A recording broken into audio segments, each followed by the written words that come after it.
হয় নিশ্চিতভাৱে আচলতে হেতুমণি এটা কথা ক'ব লাগিব বান গৰখহনীয়াৰ পিছত এইবাৰ আচলতে সমগ্ৰ ৰাজ্যজুৰি যি আচলতে প্ৰাদুৰ্ভাৱ ঘটিছে সমান্তৰালভাৱে ডেংগুৱে হওক বা জাপানীজ এনকেফেলাইটিছে হওক বা মেলেৰিয়াই হওক সমান্তৰালভাৱে দৰঙে হওক বা ওদালগুৰিয়েই হওক বা বাক্সা এই তিনিখন জিলাত আমি সামগ্ৰিকভাৱে এতিয়ালৈ যি আচলতে আমাৰ হাতত তথ্য আহিছে দৰঙত এজন লোকৰ মৃত্যু হৈছে জাপানীজ এনকেফেলাইটিছক লৈ আৰু ইতিমধ্যে 5জন লোক আক্ৰান্ত হৈছে আৰু সমান্তৰালভাৱে এনকেফেলাইটিছ সদৃশ ৰোগত প্ৰায় 27জন লোক আচলতে এতিয়া তেখেতসকলে আচলতে ৰোগত আক্ৰান্ত হৈ আছে আৰু ওদালগুৰিত আচলতে এটা কথা ক'ব লাগিব সমগ্ৰ ওদালগুৰি জিলাখনত এই মুহূৰ্তলৈ আচলতে লক্ষণীয়ভাৱে আচলতে মেলেৰিয়াত বহু লোক আক্ৰান্ত হৈছে প্ৰায় 44জন লোক আচলতে মেলেৰিয়াত আক্ৰান্ত হৈছে আৰু ঠিক সেইধৰণে ডেংগুটো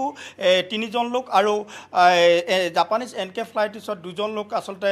আক্ৰান্ত হ'বলগীয়া হৈছে আৰু ইয়াৰে এজন লোক মৃত্যু হ'বলগীয়া হৈছে আৰু তামোলপুৰতো ঠিক সেনেধৰণে পৰিৱেশ হৈছে আৰু এই মুহূৰ্তত আমাৰ লগত আছে এজন চিকিৎসক আৰু তেখেতৰ পৰা আমি জানিম আচলতে এই ডেংগুৱে হওক বা জাপানীজ এনকেফেলাইটিছে হওক বা মেলেৰিয়াই হওক এইসকল মানে এই ৰোগসমূহৰ পৰা তেখেতসকলে নিৰাময় বা তেখেতসকলে কি ধৰণে সতৰ্কতা অৱলম্বন কৰিব লাগে সেই ক্ষেত্ৰত জানিবৰ কাৰণে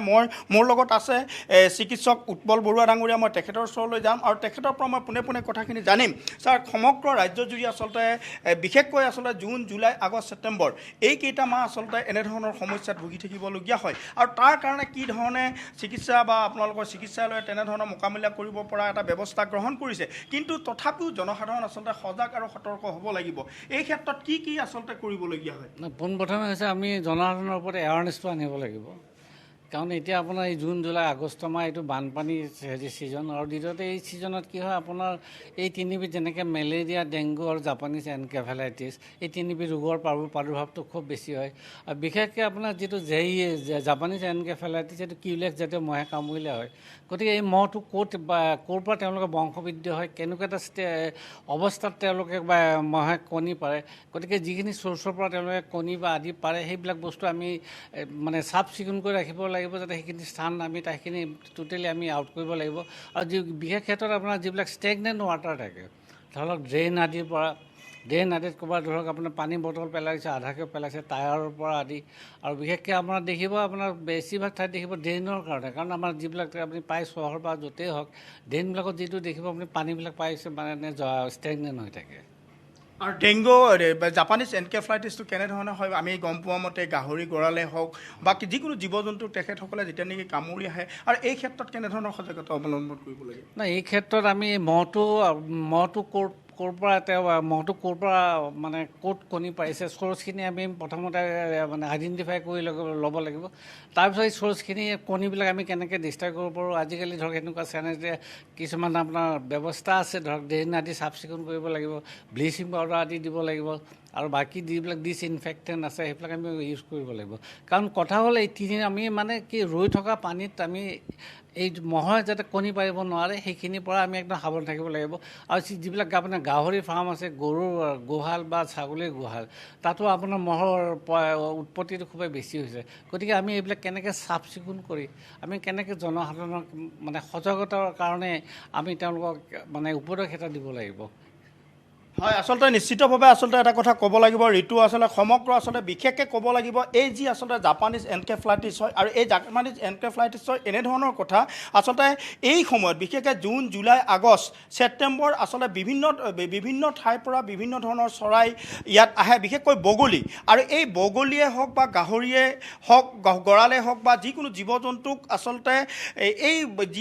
যিটো মহে তেখেতসকলক কামুৰি পুনৰ মানুহক আচলতে যদি সেই কামোৰা তেনেধৰণৰ যদি হয় ঠিক সেইধৰণে আচলতে যদি মানুহক কামোৰে তেনেধৰণে আচলতে সেই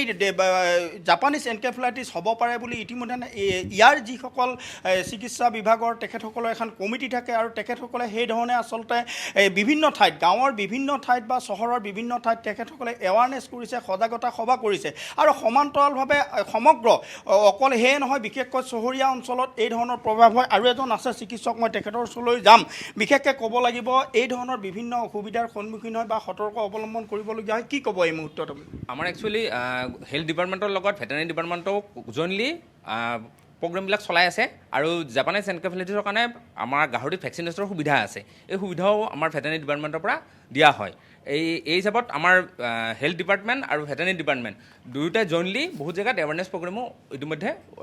পাতিছে এৱাৰনেছ প্ৰগ্ৰেম হয় কেনেধৰণে এৱাৰনেছটো আপোনালোকে কৰি আছে ঠিকেই সমান্তৰালভাৱে কিন্তু কি ধৰণে আচলতে এই বস্তুখিনি নিৰাময় কৰিব পাৰে বা মানুহ কেনেধৰণে থাকিব পাৰে এই গোটেই কথাখিনি আপুনি কওকচোন বাৰু ৰাইজক একচুৱেলি আগতে কোৱা যায় যে ডেংগুৰ মহে আপোনাৰ দিনৰ ভাগতে কামোৰে সেইকাৰণে আমাৰ এৱাৰনেছ প্ৰগ্ৰেমত সদায় কোৱা যায় যে দীঘল হাতৰ এই বাৰিষাৰ দিনকেইটাত দীঘল হাতৰ চোলা পিন্ধাৰ কাৰণে কয় আপোনাৰ আঁঠুৱাৰ ব্যৱহাৰৰ কাৰণে কয় আৰু যি জেগাত আপোনাৰ এনেকুৱা ধৰণৰ ডেংগু বা জিৰ প্ৰাদুৰ্ভাৱ হয় তাতে আপোনাৰ মেলেৰিয়া ডিপাৰ্টমেণ্টৰ ফালৰ পৰা আপোনাৰ ফিউমিগেশ্যনৰ ব্যৱস্থা কৰে আৰু আমি দেখিছোঁ যে আপোনালোকৰ কিছুমান এনেকুৱা বস্তু আপোনালোকে ধোঁৱাজাতীয় বস্তু আপোনালোকে দিয়ে কিন্তু সেই ধৰণৰ বস্তুবিলাক কিন্তু আমি দেখিবলৈ পোৱা নাই বা গাঁও অঞ্চলত দিয়া হোৱা নাই কিয় এইটোতো একচুৱেলি আপোনাক মেলেৰিয়া ডিপাৰ্টমেণ্টে ভালদৰে গম পাব কাৰণ আমি চিভিলততো আমাৰ ধৰক পেচেণ্টৰ এডমিট বা ট্ৰিটমেণ্ট বা ডায়েগনচিছহে আমাৰ ইয়াত কৰা হয় মুছাদ্দিক হুছেইন এই সন্দৰ্ভত আপুনি অধিক তথ্য জনোৱাৰ বাবে আপোনাক ধন্যবাদ জনাইছোঁ